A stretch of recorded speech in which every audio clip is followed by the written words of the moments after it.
Today, we're talking Arizona Wildcats. The Bears and Cats face off this Saturday, 2:30, Memorial Stadium.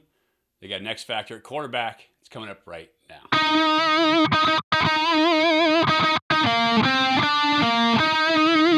Hey, everybody. Welcome to Bear Insider, Ultimate Insider Podcast. I'm Mike Pulaski, Cal Hall of Fame quarterback and radio analyst for the Golden Bears. Today, we're talking about the Arizona Wildcats coming into Memorial Stadium this Saturday.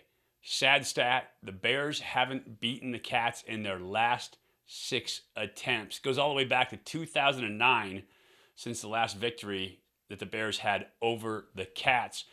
Last year's victory, or loss, I should say, victory for the Cats, was a heartbreaker. Due to COVID, Cal was down like 24 players. And so they traveled to Tucson, tried to fill in the gaps, could not get it done against a really depleted, really bad Arizona football team. And so that was a tough loss for the Bears last year. Obviously, this year's unit looking to redeem themselves from that loss. A little later on, I'm going to be talking to Coach Wilcox about his thoughts on the Arizona Wildcats. But right now, it's time for me to give you my thoughts. Number one thing in this entire game for the Cats, the X factor of the entire game, is Jayden de Laura. You may know the name. Played at Washington State prior from Hawaii. A great, athletic, young gunslinger of a quarterback. When I say he's the X factor, I don't only mean in a positive way, I mean in a negative way as well. Versus Mississippi State, Jayden de Laura threw 3 interceptions, and he was scrambling around back there looking like an old version of Fran Tarkenton. And it's one of those things as a coach where when you see him escaping pressure, you're thinking, okay, great, but he's got to make something good happen. But he was not. He was trying to keep a play alive, remain a passer, and try to throw the ball downfield, but he started forcing balls into coverage. And so as a result, he threw 3 picks. One of those was on his receiver, but the other 2 were on him without a doubt. And so for him and for Arizona, the key is that he is an X factor in a good way. For the Bears, you're hoping that he throws the interceptions, that he makes some mistakes, that you can do something to flush him from the pocket, but keep him contained, make him feel pressure, so he throws those passes that are ill-recommended. So that's what you're looking for. That's what you're trying to do as a defense. I actually talked to Peter Sirmon earlier, defensive coordinator for the Bears today, and he said, it's one thing to leverage a quarterback, keeping him in the pocket, containing him, try to bottle him in. But when he can stretch that pocket vertically too, and there were times when he was 18 yards behind the line of scrimmage running around, it's really hard to keep him bottled in that way. And so last game for Arizona versus North Dakota State, it was an FCS opponent, but they're generally in the championship game for the FCS national title year in, year out. So a good football team. How good? It's hard to tell versus an FBS opponent, especially a Pac-12 or Power 5 opponent. It's hard to tell. Power 5 opponents should win that game every time. But North Dakota State looked pretty good, and Arizona was not in that game. They were actually behind that game until late, and so North Dakota State kept battling. Arizona had to battle from behind to take the lead, and they allowed like 404 yards of offense up until the last 5 plays, at which point they allowed almost no offense. And so they came through when they had to. Jayden de Laura in that game where I was going was much better in his decision-making as a quarterback, because rather than scrambling and running around behind the line of scrimmage, he would, if he felt pressure, he would attack downfield right now, go find green grass, and move the chains. As a offensive coordinator or a head coach, you want your quarterback to do that. And it's always a catch-22 between, do you keep the play alive and run around the backfield and look to throw the ball downfield, or do you take off and run and get what you can? As an offensive coordinator myself, quarterback myself, I am all for take off and get what you can.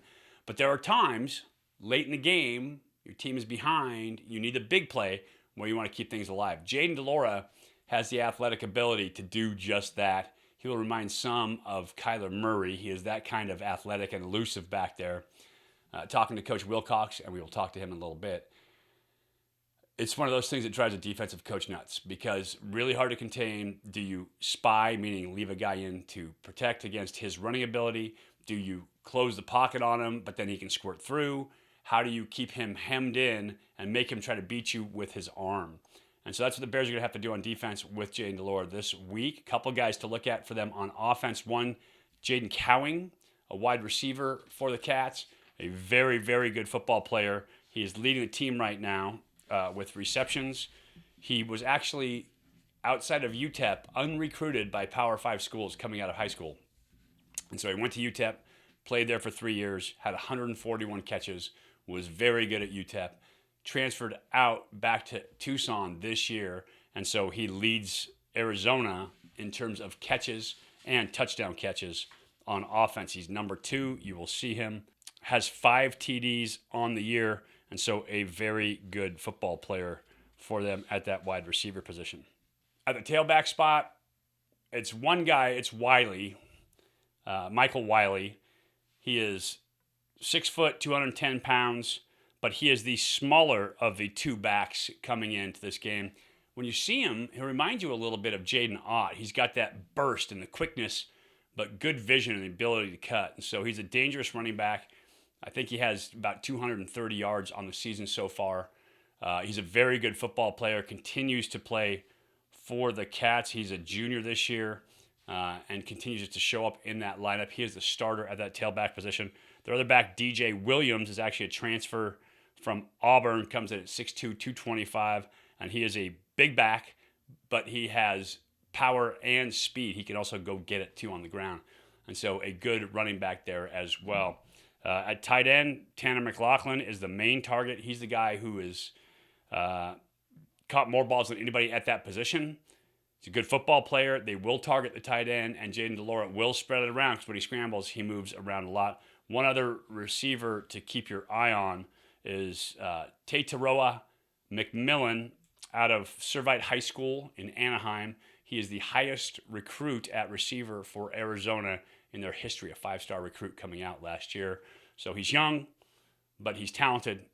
He has some tools, and so he's a guy who could be a game breaker for them on offense as well. They will run the ball. I believe that de Laura is also their leading rusher on the year at that quarterback position too, because he is so good at getting out of the pocket and making people miss. But Jayden de Laura is the key. Stop Jayden de Laura, or at least make him play with one hand tied behind his back. And by that, I mean don't let him run. And if you force him to beat you with the pass from the pocket, he will have a hard time doing that, I believe. They protect him okay, but you can get after the passer. You just have to be very careful when you do it that you don't open up seams that he can then run through and escape and create havoc downfield. So defense has their hands cut out for him with de Laura, and that offense mainly with de Laura. But if they can hem him in, make him throw, that's their best opportunity. Offensively, when you look at Arizona on film, they are a cover 3 team. Cover 3, I will draw this up for you in a second, but it is a coverage designed. Yes, it helps. You have 3 guys deep, but it also helps in the run game. You can insert 2 guys into the box, and so they can give you kind of a pseudo 8-man box where you can start with a 6-man box, and then those safeties can roll down and help, but they can also help in the verticals. Let's take a look right now, and I will show you what I'm talking about. So let's talk cover 3. Whenever we talk coverages, essentially, for the most part, and there are exceptions, and I'll tell you about those in a second, but we were talking about how many guys are deep. In this case, you have 3 guys deep, so that means it is a 3 deep coverage or cover 3. Super simple so far, right? We'll talk about the front in just a second.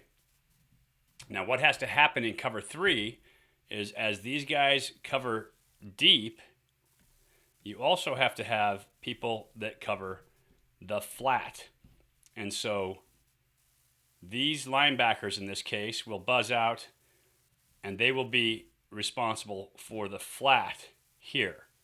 Now, this formation, San Diego State has a tight end in the game and a fullback in the game. So it's really a run-heavy formation. And so what Arizona has done is they have gone to what's called a bear defense. This is from the old Chicago Bears, the old 46, but this is not a 46 because that involves a different player. But bear defense, what that means, you have a nose guard head up on the center.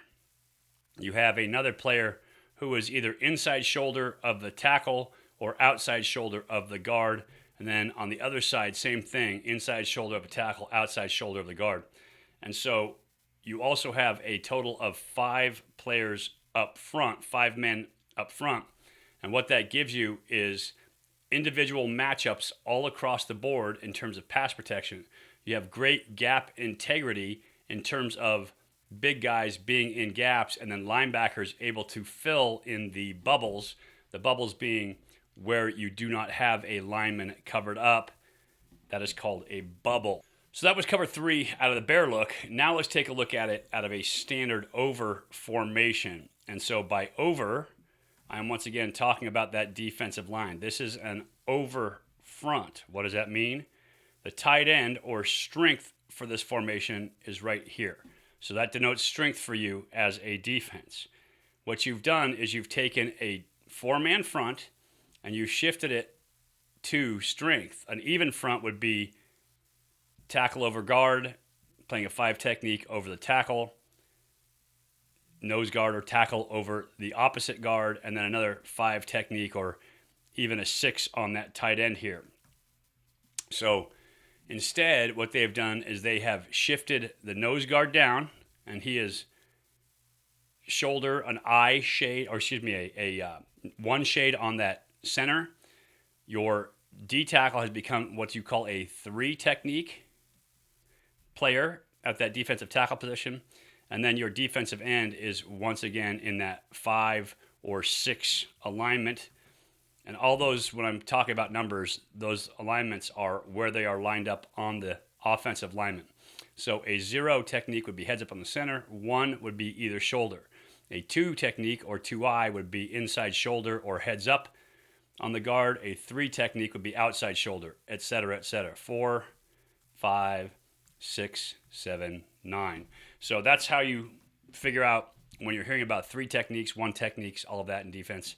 That's where it is. Went a long ways for that one. However, cover 3 looks a little bit different here because there's only 4 down linemen up front. So now you have to have an extra guy on the edge of the box. And so this is where you get a pseudo 8-man box. Right here, I would call this a 7-man box with another player who's, you can see his head looking in, getting nosy for the run. And so this is great to help in run support, and they can still drop out and play their deep thirds so that you get that cover 3 look.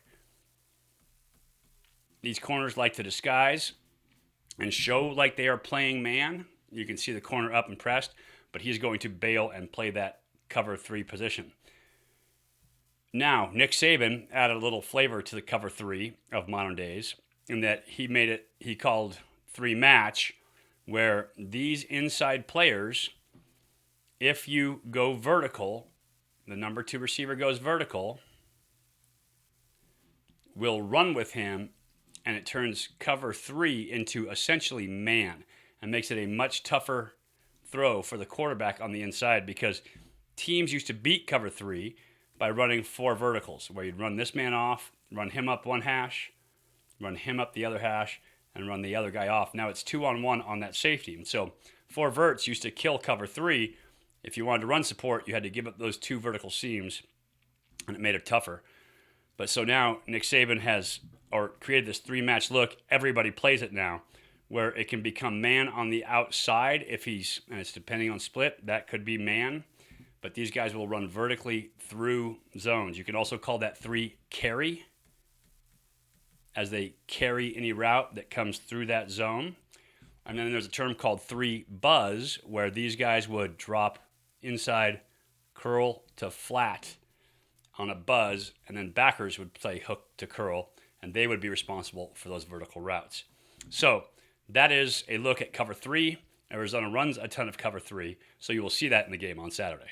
They also play a lot of man coverage, or cover 1. Very similar to that 3 look or 3 match look in that it keeps a lot of guys in the box. Whenever they play cover 1, they do something with the backers where they'll leave a guy home in that backfield or where the linebacker spot is, or they'll bring a dog with a linebacker. They'll bring some kind of secondary pressure. So anytime they're playing cover 1, that man look, they're doing something a little special teams do it. Teams play cover one so that they can bring an extra rusher, an extra pressure guy from a different spot, give you a different look, and kind of mix it up on you. You have to feel like you can man up and protect and cover down. And so Arizona's corners can run a little bit on the outside. They have good speed. Christian Roland Wallace has good speed out there. He's 6 foot 205. He can run a little bit. He showed it against Mississippi State. Traden Stukes, also 6'2", 190, so big corners. They can move. I think they'll be a good matchup for Cal's wide receivers this week. In terms of their secondary, mainly zone back there. They play 3 that we just talked about. They play 1, which is that man coverage, get an extra man in the box, get a little extra pressure after the quarterback. They play a little bit of 2, a little bit of 4, and they've shown some 0 blitz pressure. But they're not a big pressure team. They're not a big blitz pressure team, so they're not going to come after you with a lot of dudes. However, this week versus the Bears, I think they're going to find a way to get the individual matchups up front, be it with stunts, with twists, or if they're going to bring 5. So that Bear front's going to help them kind of cover all their gaps, get one-on-one matchups, and that's where the Bears have been susceptible. They showed it in Notre Dame kind of all year long that offensive line is struggling right now. And so Bill Musgrave, that offense, is going to have to find a way to do something in terms of moving Jack Plummer, in terms of getting him clean. Jack is going to have to help himself out if he throws a couple of the short passes where guys can make catches. Don't airmail an option route on the inside. Also, never airmail a go route versus Notre Dame. Put that ball on him. But an overthrown football on a go route is never been caught in the history of football. And so as a quarterback, you got to know that. Give your guy a chance, especially when you have a running back in Jaden Ott versus a linebacker. So Jack can be a little cleaner. I think he'll tell you that. But the offensive line needs to be much, much, much cleaner. And they need to find a way to get that done. Arizona's defense, not huge on sacks. One guy you'll see is Hunter Eccles, a good football player for them. He plays their cat.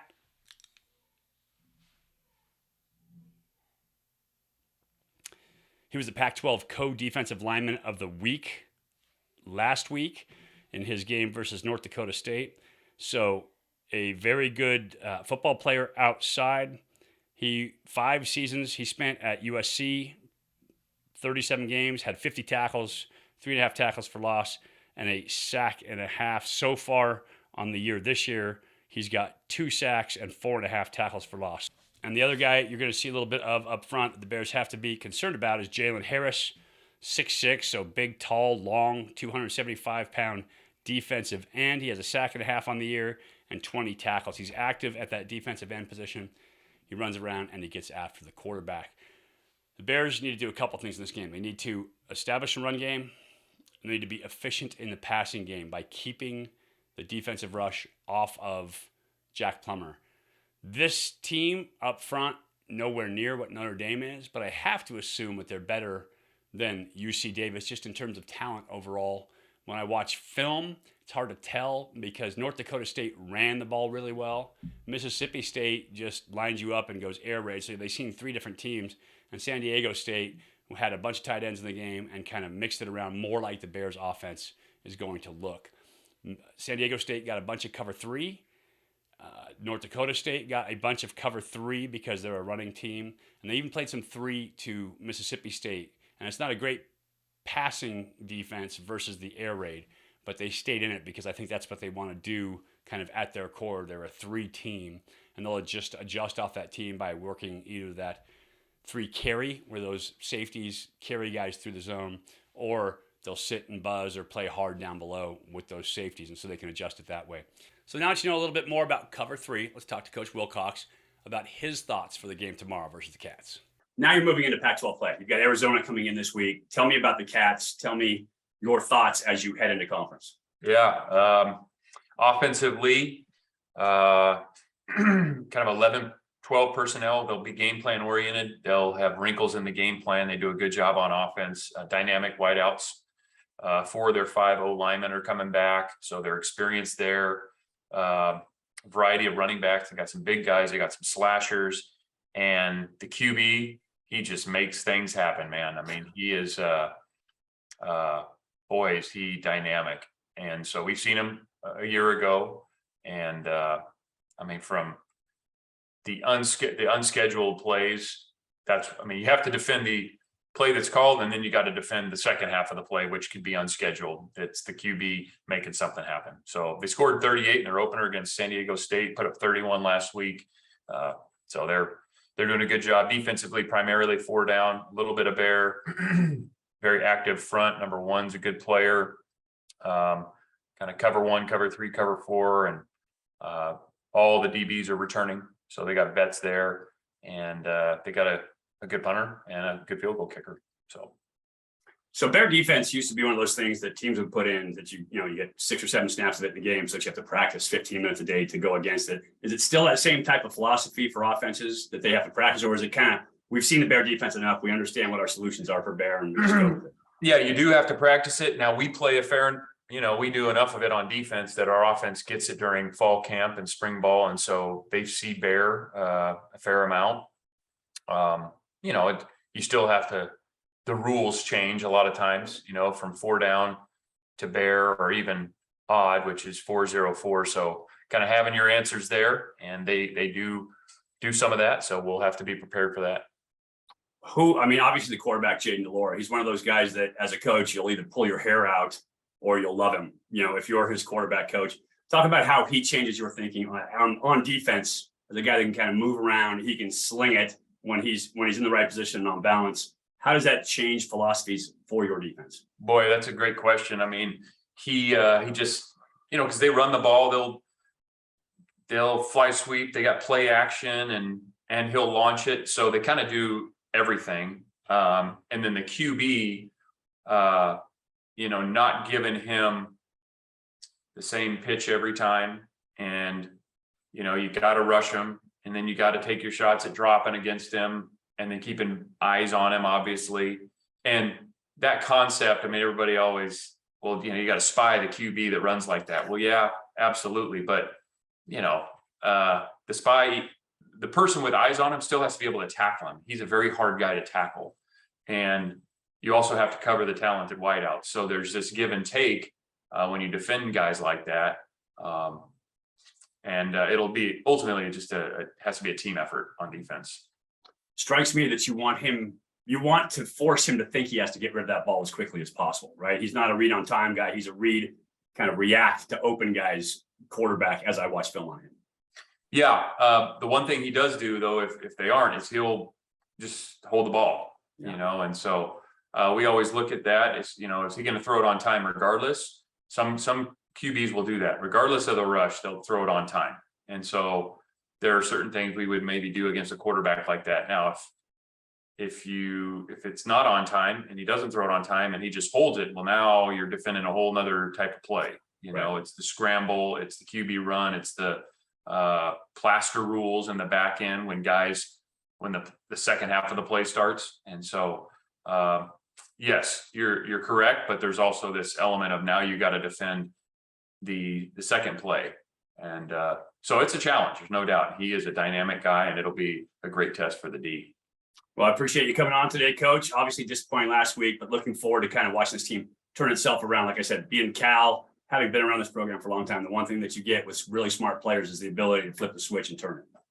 Absolutely. We're looking forward to it too. Thanks, Mike. That's what we expect from Arizona this week. I will look forward to calling the game tomorrow. Hopefully you guys enjoyed this. Appreciate you guys watching. We will have the review of this next week as well with Coach Wilcox. We've got some guests coming on the podcast next week as well. So appreciate you guys watching. I'm Mike Pulaski for Bear Insider and the Ultimate Insider podcast. Go Bears.